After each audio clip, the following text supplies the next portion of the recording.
Hello, Serge here for the Backyard Driving Range. All right, today we have a question that came in from Joel Brown, and he's wrote it in referencing the three-sided view of the PPGS setup and swing. And he says, "Hey Don, I would like to ask you about impact position. You said on this video that the butt of the club should be facing your belt buckle at impact. Most other instructors say you need a leaning shaft with hands way past the ball at impact. In other words, they advocate delofting the club.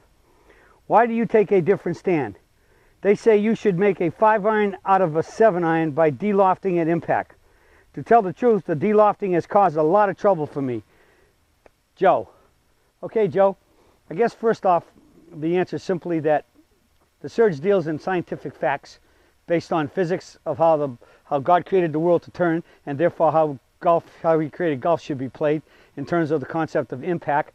And science says that impact has to be, if this is my aiming line, the club has to approach the ball on the aiming line, strike the ball while it's on that line and be square to it, leave on the line accelerating, hit the ball solid in a sweet spot while doing the first three. Now, so the first thing we want to do is, once we understand what that principle of impact is, we have to figure out how this body can make us swing this club to make that happen at the maximum way that we can do it physiologically to maximize the law of physics. So I guess you could say my mission statement is to help every golfer, for whatever your abilities and or disabilities, build the best setup and swing that you can to maximize the laws that are needed of science and physiology, anatomy, to swing a golf club and hit a golf ball the best you can to where you want to go. Science has said that as described in A Search for the Perfect Golf Swing, Dr. Alistair Cochran described a good golf shot as a relatively straight shot. So that's where that on, square, and solid comes from. All right? And so you have to look at two things here. We have two tools to hit a golf ball. The body is a tool which swings this tool which hits the club. So this tool needs to fit this tool, and both of these tools need to get in a setup and swing that can maximize the laws. So I deal only in science, and when you come to science, you want to maximize, the number one thing is you have to maximize that law.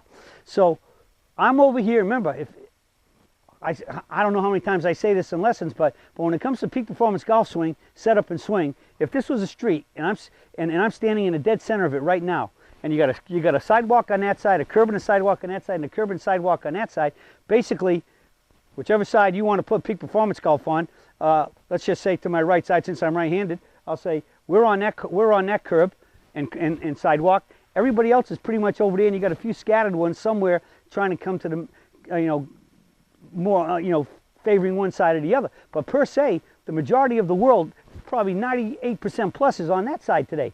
And it's a rotational golf swing. And the reason why they have to have shaft leading is because when they get to the top of a backswing and they start their downswing by just, first off, they made a lot of turn, they're in the sacred burial ground, the club in their hands, and the shaft is laid off, and they got to spin real hard to get it back. Well, when they spin real hard, what's happening? Their body's moving forward. Just watch my head. I mean, I can see my shadow right there, and the head's moving that much with my shadow, because you cannot turn your body without it pulling you forward.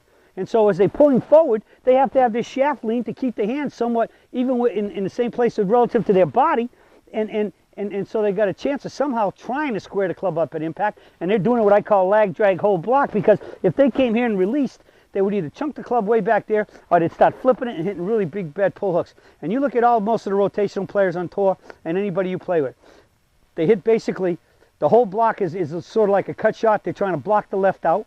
And where do they get killed? When they just hit those straight big pulls to the left, where they finally, after they've hit too many thins or blocks to the right. And again, you listen to their impacts, and you listen to swing surgeon, peak performance swingers impacts.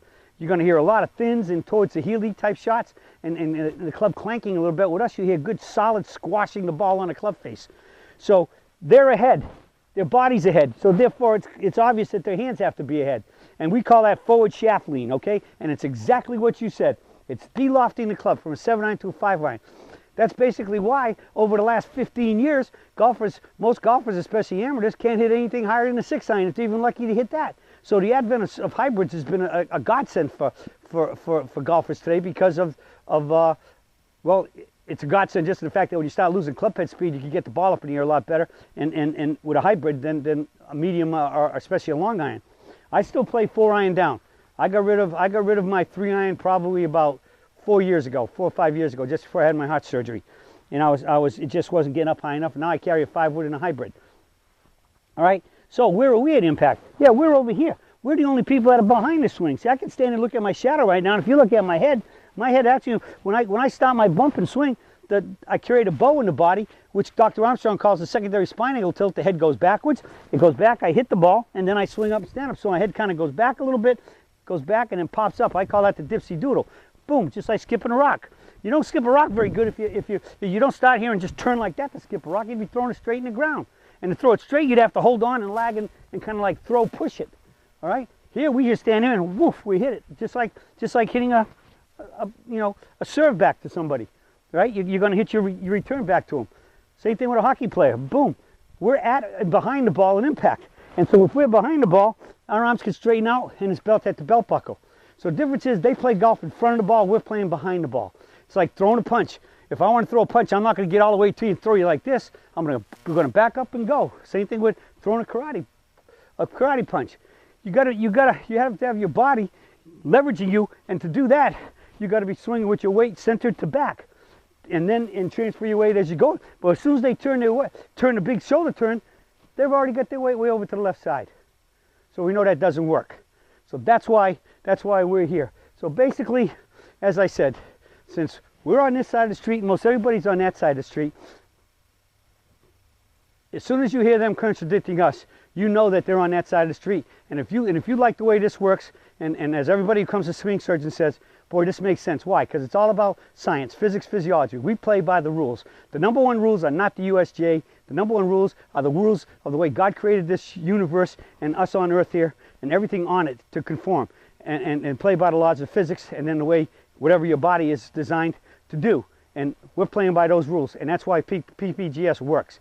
Works efficiently, consistently, and is body friendly. And so that's why it works, and that's the answer. If you turn first, you're ahead. We start from the top of the backswing with the lateral left shift, the bump. Boom, you're at the ball, you're punching it right there, bam, and then you swing up to the tee finish, and you'll be hitting it much more solid, straight, and longer. Less stress and strain, and likely no pain. Playing better golf by shooting below scores. That's it for the search for today, and I'll be talking with you all again soon.